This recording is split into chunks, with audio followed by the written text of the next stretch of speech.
Walford, a place built on lies, loyalty, and the price of silence. But this week, the silence breaks, and what spills out will change everything. Harry Mitchell thought he could outsmart the darkness, protect his best mate Kojo, expose a few bad deals, maybe even play hero for once. But in Walford, good intentions get you killed. Because behind every smile is a secret, and behind every secret is someone ready to make you pay. Tonight, a young man's plan spirals into a nightmare of revenge, betrayal, and heartbreak, while old faces return to stir ghosts that were never buried. From hostage basements to forbidden kisses, from broken sons to fathers facing their demons, this is EastEnders, like you've never seen it before. Before we dive in, if you love explosive drama and hidden truths, hit that like button, subscribe, and let's uncover what's really happening in Walford. It all starts with one choice. Harry Mitchell, the young mechanic with more heart than sense, thought he could play both sides. Ravi Galati and Okia weren't just two shady faces. They were power, money, and fear wrapped into one dangerous alliance. Kojo, Harry's best mate, had already slipped too deep. Harry couldn't stand watching his friend being swallowed by that criminal world. So he decided to act, quietly, secretly, stupidly. He set up a recording device in Kojo's flat, a tiny camera hidden in the corner, feeding every secret meeting back to his laptop. He thought it would protect Kojo, but in Walford, secrets never stay buried, and when Ravi and Oki started to suspect someone was watching, Harry's name came up first. The hunter just became the prey. It happens fast. Too fast. Oki's temper explodes when he finds the camera. Ravi tries to keep his cool, but the damage is done, and trust is shattered. "He's been watching us?" Oki snarls, smashing the device into the wall. Within hours, Harry disappears. 1 minute he's leaving the garage, the next, he's gone. His phone goes dark. His car's left outside the Vic. No trace, no clue. Kojo blames himself. Teddy, Harry's father, starts to panic. George tells him not to worry, insisting Harry's off on a long job, but Teddy's gut says otherwise. Then, out of nowhere, Teddy's phone rings. It's Harry. His voice sounds steady, too steady. "I'm fine, Dad. I just needed time away." What Teddy doesn't know is that, just off-screen, a gun is pointed at his son's head. The hostage nightmare begins. Ravi watches silently as Oki ties Harry to a chair in a basement somewhere outside Walford. It's damp, cold. The sound of water dripping is the only rhythm Harry can hear. "Where does the feed go?" Oki hisses. Harry's lips tremble. He tries to stay calm.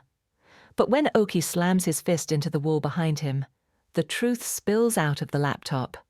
It's all on his laptop. Ravi doesn't want blood. He wants control.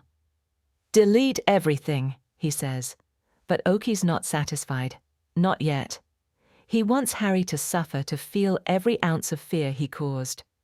So, while Ravi takes a break with Avani, Oki takes charge. He locks the door. He owns the basement. He owns Harry. Teddy's desperation and the silent phone days pass. No messages, no calls. Gina starts pacing. Kojo's losing sleep.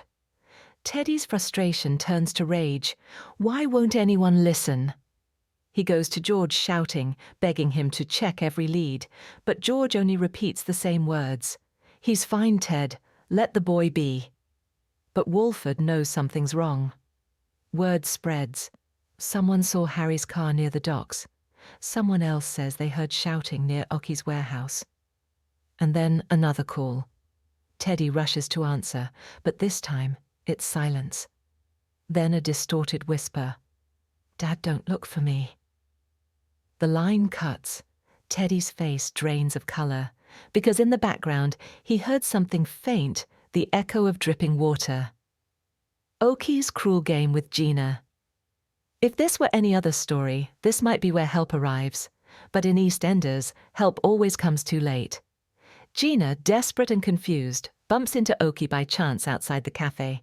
She doesn't know him. She doesn't know the truth, but he knows everything about her. He plays it perfectly, the charming stranger with sympathetic eyes. He listens as she talks about Harry's disappearance. He tells her, maybe he just needed space. Men panic when they care too much.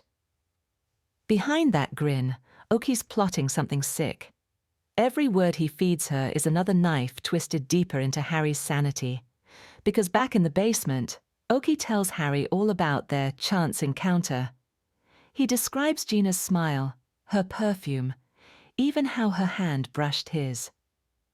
Harry's screams echo through the darkness. Harry's breaking point. The human mind can only take so much. Days blur together. No sunlight, no food, barely any water. Oki starts bringing pills and says they'll help him calm down. But they don't. They destroy him. Harry's reality fractures. He hallucinates conversations with Kojo, with Gina, even with his dad. The lines between truth and nightmare twist together. Then one night, he hears footsteps upstairs Ravi's back. Ravi's furious. He told Oki to release Harry days ago. "This wasn't the deal," he shouts. But Oki just smirks. "He needed to learn," he says. Ravi looks down at Harry trembling, weak, eyes unfocused. The boss sees it now. Oki's not in control of the situation. He's lost in it. But before Ravi can act, a phone rings. It's Gina, and she's asking for Harry. Meanwhile, across Walford. As one family falls apart, another reunion shakes the square. Behind bars, Ben Mitchell has been counting the days. Credit card fraud, one mistake too many, but his walls are covered with photos of Callum's smile, their wedding day, the life that slipped away. When Ben finally steps out on the day release, he's determined to fix everything.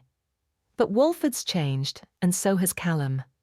Because Callum's been leaning on Johnny Carter, their secret kiss at the Vic didn't go unnoticed. Kathy saw everything. Gossip spreads faster than smoke in Walford. And then, just when it couldn't get messier, a black cab pulls up. Stuart Highway steps out. Calm, cool, unbothered. He looks at his brother and grins. "Miss me?" The tension is electric. The brothers reunited, the lover exposed, and all of it unfolding, while Harry's life hangs by a thread somewhere underground. While chaos swallows the Mitchells, another ghost returns Max Branning. Years gone, too many mistakes, too many graves left behind. But he's back, and not everyone's ready to forgive. His son, Oscar, isn't the little boy Max remembers. He's a teenager now, angry, confused, and carrying the weight of abandonment. Their reunion at the Queen Vic is nothing short of war. Oscar shouts, Max walks away, and in the corner, Zoe, a woman from Max's past, appears like a ghost. Their shared secret, a man's death that never really left either of them. Meanwhile, Lauren's wedding to Peter Beale is falling apart. Cindy's furious, Stacy's heartbroken.